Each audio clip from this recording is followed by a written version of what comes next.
Hello friends, તો સ્વાગત છે તમારું મારી ચેનલ દીપિકાસ કિચનમાં. અને આજે આપણે બનાવવાના છે એકદમ સ્વીટ ડીશ, જેના માટે આપણને બહુ વસ્તુઓની જરૂર પડવાની નથી અને એ ખાવામાં એકદમ ટેસ્ટી અને એકદમ સુપર્બ લાગવાની છે.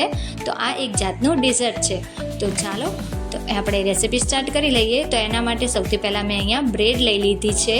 તમે નાની કે મોટી કોઈ પણ બ્રેડ લઈ શકો છો, તમારે જે સાઇઝની લેવી હોય એ પ્રમાણે. તો મેં અહીંયા 4 બ્રેડ લીધી છે અને આ રીતના એની કિનારી છે એને મેં કટ કરી લીધી છે.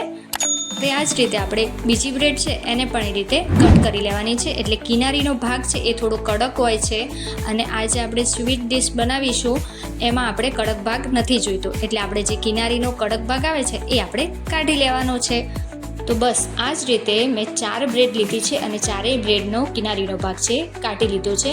હવે આ કિનારીનો ભાગ છે એને આપણે ફેંકવાનો નથી, એને આપણે બ્રેડ સ્ટફની રીતે બીજી કોઈ ડિશમાં યુઝ કરી શકીએ છીએ. તો તમે જોઈ શકો છો કે 4 બ્રેડ છે અને કિનારી નીકળી ગઈ છે, એટલે કે આપણી એકદમ સોફ્ટ બ્રેડ છે એ રેડી થઈ ગઈ છે. તો હવે આને આપણે આ રીતે વેલણથી પ્રેસ કરીને એને વણી લેવાની છે. એટલે કે એનું એકદમ જે આપણે પાતળી બ્રેડ કરી લેવાની છે, એને દબાવીને આપણે આ રીતના એને વણી લેવાની છે. જો તમને થોડો જાડો ભાગ લાગે તો તમે એ રીતે ફરીથી આને વેલણ ઉપર ફેરવી શકો છો. તો આ રીતે જે આપણી બીજી બ્રેડ છે એને પણ હું આ રીતે વણી લઈશ. એ જ રીતે તમારે 4 બ્રેડ છે એને આપણે વણી લેવાની છે, એટલે દબાવીને એકદમ પાતળી સ્લાઇસ કરી લેવાની છે. તો આપણી આ 4 બ્રેડ છે એ વણાઈ અને રેડી થઈ ગઈ છે. તો હવે આપણે આગળનો સ્ટેપ કરીએ. તો મેં આવી રીતે એક પ્લેટ લીધી છે અને પ્લેટની અંદર મેં અહીંયા 1 વાટકી જેટલું દૂધ લઈ લીધું છે. અને હા, એક સ્ટેપ મિસ થઈ ગયો છે. તો આની અંદર મેં 2 ચમચી જેટલી ખાંડ, એટલે કે બુરું ખાંડ, જે દળેલી ખાંડ આવે છે એ નાખી અને એને પણ મિક્સ કરી લીધી છે. હવે ખાંડ છે એ આપણી બુરું ખાંડ એ આની અંદર દૂધમાં ઓગળે ત્યાં સુધી આપણે એને સાઈડમાં મૂકી દઈશું. અને હવે આપણે અંદરનું જે ફિલિંગ છે એ રેડી કરી લઈએ. બ્રેડની અંદર ફિલિંગ માટે અહીંયા મેં અડધા કપ જેટલી વ્હીપ ક્રીમ લીધી છે. તમે કેટલી બ્રેડ બનાવો છો એ ઉપર આધાર છે. હવે આપણે અહીંયા ક્રીમને બીટ કરી લઈશું. તો જ્યાં સુધી સોફ્ટ પીક્સ આવે ત્યાં સુધી આપણે ક્રીમને બીટ કરી લેવાની છે. તો આપણી આ ક્રીમ છે એમાં સોફ્ટ પીક આવી ગયા છે. તો હવે આપણે જે ક્રીમમાં બધી જે સામગ્રીઓ એડ કરવાની છે એ એડ કરી લઈએ. તો સૌથી પહેલાં મેં અહીંયા દળેલી ખાંડ છે એ 2 ચમચી જેટલી એડ કરી લીધી છે. વ્હીપ ક્રીમમાં આમ તો સ્વીટનેસ હોય જ છે, પરંતુ શું છે કે વધારે થોડી ઘણી એડ કરીએ તો એ વધારે ટેસ્ટી બને છે. અને અહીંયા મેં 5 થી 6 ડ્રોપ્સ વેનીલા એસેન્સના એડ કર્યા છે અને પિંક કલર 1 ડ્રોપ્સ એડ કર્યો છે. હવે એને ફરીથી આપણે બીટ કરી લેવાની છે ક્રીમ, જ્યાં સુધી આ રીતે થઈ ન જાય ત્યાં સુધી. તો હવે આપણી આ ક્રીમ છે એ પણ એકદમ રેડી થઈ ગઈ છે. તમે જોઈ શકો છો કે એકદમ પરફેક્ટલી આપણી ક્રીમ છે એ બીટ થઈ ગઈ છે. તો હવે આપણે આ ક્રીમને આ રીતે મેં અહીંયા પહેલાં તો મિક્સ કરી લઉં છું કે જેથી સરસ રીતે આપણી ક્રીમ છે મિક્સ થઈ જાય. અને જોઈ શકો છો કે નીચે આવી રીતે ઊંધું રાખીએ છીએ તો પણ પડતી નથી. તો હવે ક્રીમને આપણે ફરીથી સાઈડમાં મૂકી દઈએ, થોડી વાર માટે ફ્રીઝમાં મૂકી દઈશું, કારણ કે ક્રીમ છે એ જલ્દી પીગળવા લાગે છે, તો એને સેટ જ રાખવાની છે.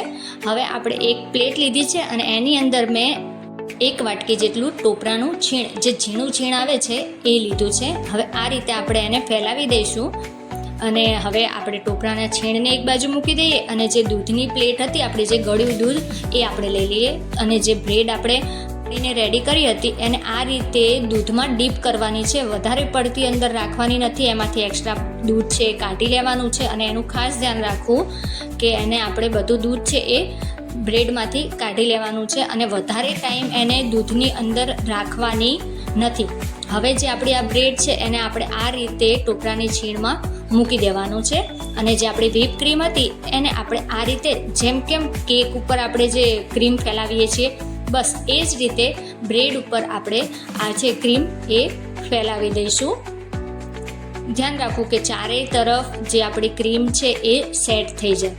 અને રિયલીમાં આ ડિઝર્ટ આપણું જે મીઠાઈ કયો કે કાંઈ પણ કહો એ એટલું સરસ બનવાનું છે. હવે આપણે આ રીતે એને ફોલ્ડ કરી લેવાનું છે રાઉન્ડમાં, જેનાથી ઉપરના ભાગમાં બધી ટોપરાની છીણ છે એ આવી જાય. અને આ ટોપરાની છીણ, ગળી બ્રેડ અને જે ક્રીમ છે એ બધાનો ટેસ્ટ એટલો સુપર્બ આવે છે. તો હવે આ રીતે આપણે એને ધ્યાનથી ફોલ્ડ કરી લઈશું. બ્રેડ છે આપણી તૂટી ન જાય એનું ખાસ ધ્યાન રાખવું. હવે આપણે આ જે બ્રેડ રોલ રેડી કર્યો છે એને આપણે આ રીતે પ્લેટમાં મૂકી દેવાનો છે. હવે આપણે એ જ રીતે બીજી બ્રેડ કરી લઈએ. તો પહેલાં મેં દૂધમાં એને બોળી અને પછી આ રીતે રાખી દીધી હતી ટોપરાના છેડની ઉપર, અને ઉપરથી આપણે ફરીથી ક્રીમ અપ્લાય કરી દઈએ આ રીતે, અને એને ફરીથી રોલ કરી દઈશું. જે ક્રીમ રોલ કઈ રીતે રોલ કરેલા આપણને મળે છે સેમ એજમાં આપણે આ બ્રેડ છે એને આ રીતે રોલ કરી આપણે એનો બ્રેડ રોલ બનાવી લઈએ છીએ. તો આ એકદમ ટેસ્ટી એવા બ્રેડ રોલ આપણા રેડી થવાના છે. તમે પણ ટ્રાય કરજો અને બાદમાં મને જણાવજો કે તમને આ રેસીપી છે એ કેવી લાગી. મેં તો જ્યારે જોઈ ત્યારે મને તો થઈ ગયું કે ચલો યાર આપણે પણ આ એકવાર ટ્રાય તો કરી જ લઈએ અને તમને બધાને પણ બતાવી દઉં. તો આપણો આ બીજો બ્રેડ રોલ રેડી છે. હવે આ તમે જોઈ શકો છો કે આપણા 4 બ્રેડ રોલ છે એ એકદમ તૈયાર છે. હવે એને જે આપણે સર્વિંગ પ્લેટ છે એમાં રાખી દેવાની છે. હજી એની ઉપર આ ગાર્નિશ તો બાકી જ છે અને હજી એને સેટ કરવા માટે પણ થોડી વાર માટે ફ્રીજમાં મૂકવું પડશે. તો હવે મેં અહીંયા પિસ્તા છે એને ઝીણા ઝીણા સમારી લીધા હતા, એકદમ ઝીણી ઝીણી ટુકડી કરી લીધી છે અને આ રીતે આપણે એના ગાર્નિશ કરી લીધું છે બ્રેડ ઉપર.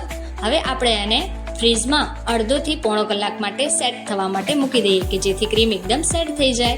તો અડધો કલાક બાદ જ્યારે ફ્રીજમાંથી આપણે આ બ્રેડ રોલ કાઢ્યા હતા ત્યારે જોઈને જ એટલી મજા આવી ગઈ હતી કે ના યાર ટેસ્ટ કરીએ પણ કેવા લાગશે અને કેવા થશે. તો જો તમે જોઈ શકો છો કે સ્પૂનથી આપણે એને કટ કરીએ તો પણ એકદમ મીઠાઈ કઈ રીતે કટ કરીએ સેમ એ જ રીતે એકદમ કટ થઈ ગઈ હતી અને મોઢામાં મૂકવો એ ભેગી જ ઓગળી જતી હતી. તો રેડી છે આપણા એકદમ સ્વીટ અને ટેસ્ટી એવા બ્રેડ રોલ.